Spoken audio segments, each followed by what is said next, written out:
दिल्ली के गांधीनगर के कपड़ा दुकान में देर रात भीषण आग लग गई। देखते ही देखते आग भयावह रूप लेने लगा। वहीं सूचना मिलने पर फायर ब्रिगेड की 26 गाड़ियां मौके पर पहुंची और आग पर काबू पाने में जुट गई। रामनगरी अयोध्या में आज भव्य एवं दिव्य दीपोत्सव मनाया जाना है। आज अयोध्या में 5,51,000 दिए जलाए जाएंगे। अपने ही विश्व रिकॉर्ड को अयोध्या आज फिर तोड़ेगा।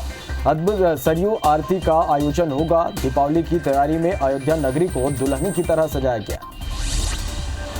असम की करबी आंगलोंग में आज सुबह भूकंप के झटके महसूस किए गए। भूकंप की तीव्रता रिक्टर पैमाने पर 3.7 मापी गई है। पीएम नरेंद्र मोदी ने वर्चुअली वियतनाम के प्रधानमंत्री न्योगेन शुआन फूफ के साथ 17वें आसियान भारत शिखर सम्मेलन की सह अध्यक्षता की। इस शिखर सम्मेलन में सभी 10 आसियान सदस्य देशों के नेता ने भी हिस्सा लिया। पीएम मोदी ने भारत आसियान शिखर सम्मेलन को संबोधित किया। पीएम मोदी ने कहा, भारत और आसियान की सामरिक भागीदारी हमारी साझा ऐतिहासिक, भौगोलिक और सांस्कृतिक धरोहर पर आधारित है। आसियान समूह शुरू से हमारी एक्ट ईस्ट पॉलिसी का मूल केंद्र रहा। भारत के इंडो पैसिफिक ओशन इनिशिएटिव और आसियान के आउटलुक ऑन इंडो पैसिफिक के बीच कई समानताएं हैं। दीपोत्सव के दूसरे दिन आज धूप चतुर्दशी मनाई जाएगी। वहीं धनतेरस पर लोगों ने जमकर खरीदारी की। सीएम शिवराज और उनकी पत्नी साधना सिंह ने चांदी के सिक्के और बर्तन की खरीदारी की। मुख्यमंत्री शिवराज सिंह चौहान आज वीडियो कॉन्फ्रेंसिंग के जरिए अधिकारियों की बैठक लेंगे। CM Shivraj commissioners, collector, IG और एसपी के राज्य में कानून व्यवस्था को लेकर चर्चा करेंगे। इसके साथ ही कई अन्य विषयों पर भी बात होगी। पुलिस ने रायपुर समेत छत्तीसगढ़ के कई पावर प्लांट में घटिया कोयला सप्लाई करने वाले गैंग का पर्दाफाश किया है। पुलिस ने कोयला भरे 4 ट्रक के साथ 8 आरोपियों को गिरफ्तार किया है। वहीं यार्ड मालिक फरार है। मुरैना के अंबाब में बड़ी मात्रा में नकली दूध बनाने का सामान बरामद किया गया है। ग्वालियर एसटीएफ की टीम ने कार्रवाई करते हुए फैक्ट्री से करोड़ों का सामान बरामद किया।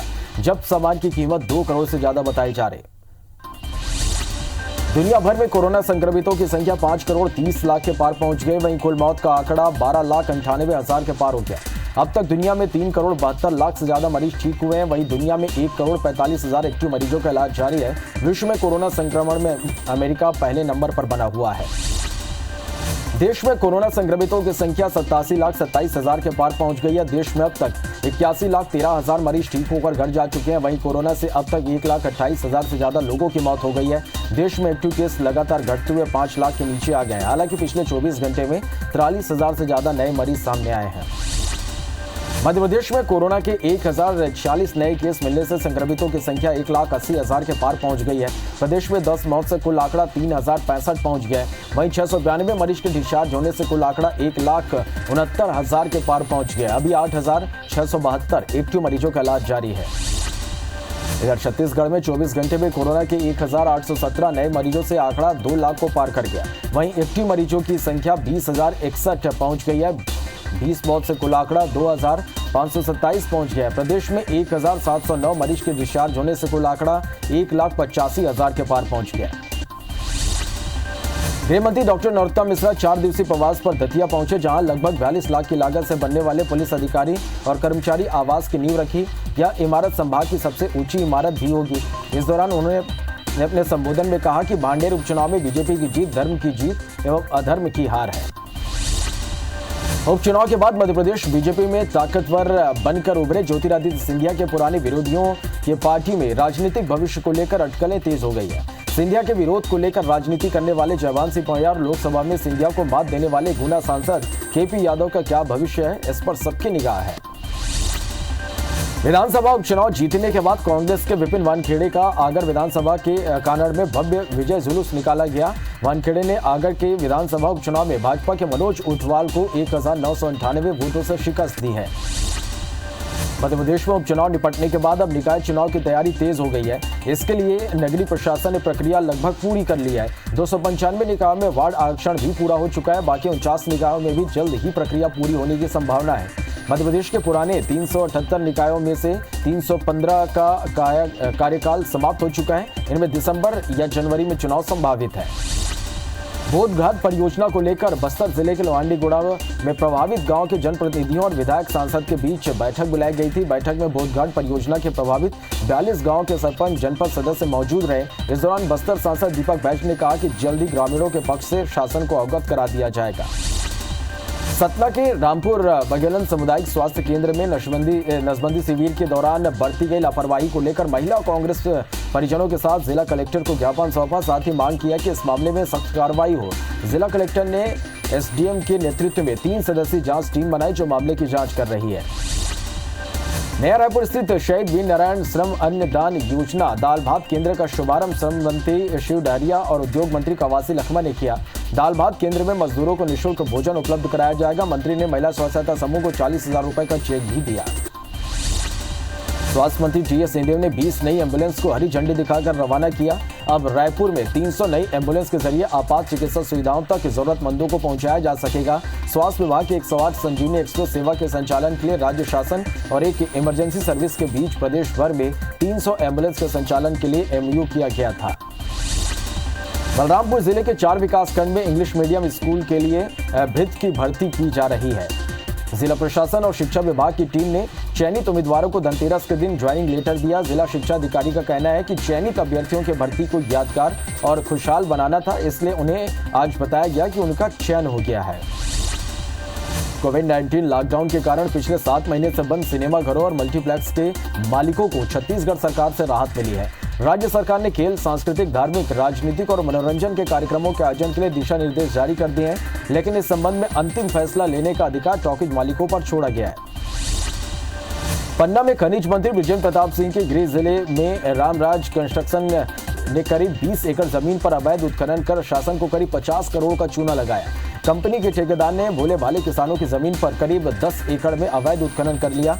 शाहनगर ब्लॉक के ग्राम कचौरी में रामराज कंस्ट्रक्शन कंपनी के अवैध क्रशर प्लांट से बिना मंजूरी धड़ल्ले से उत्खनन चल रहा है।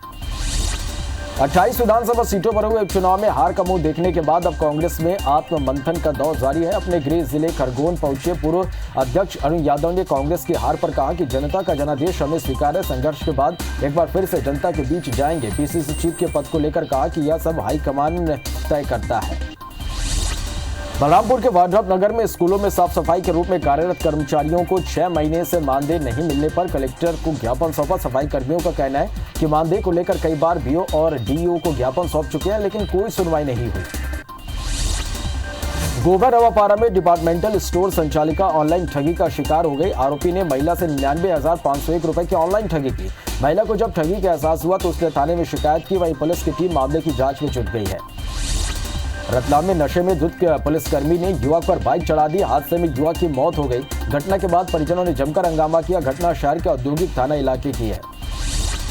शराब के खिलाफ चलाए जा रहे विशेष अभियान में राजनांदगांव की बोरतलाव पुलिस को बड़ी सफलता मिली है। पुलिस ने 35 पेटी अवैध शराब के साथ 2 आरोपियों को गिरफ्तार किया। मुखबिर से सूचना पर पुलिस ने घेराबंदी करके अवैध शराब के साथ दोनों आरोपियों को गिरफ्तार किया है।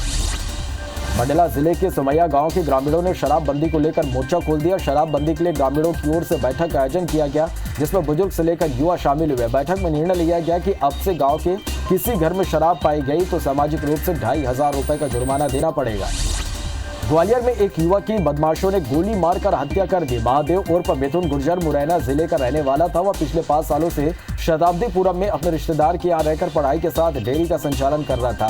फिलहाल पुलिस ने मामला दर्ज कर जांच में जुट गई है। दुर्ग कलेक्टर डॉक्टर सर्वेश्वर नरेंद्र बुरे ने फेसबुक आईडी को क्लोन कर ठगों ने कलेक्टर के मित्रों से पैसे की मांग की, जिसके बाद कलेक्टर ने कहा कि मेरी आईडी हैक हो चुकी है, इसलिए आप पैसा ना दें। कलेक्टर ने एसपी को इसकी जांच के लिए निर्देशित किया है। उधर तत्काल साइबर क्राइम विभाग ने इसकी छानबीन शुरू कर दी है। जशपुर जिले के एल्युमिनियम से भरी 2 ट्रक लूट की वारदात में प्रार्थी के ट्रक चालक की लुटेरों से मिली भगत सामने आई है।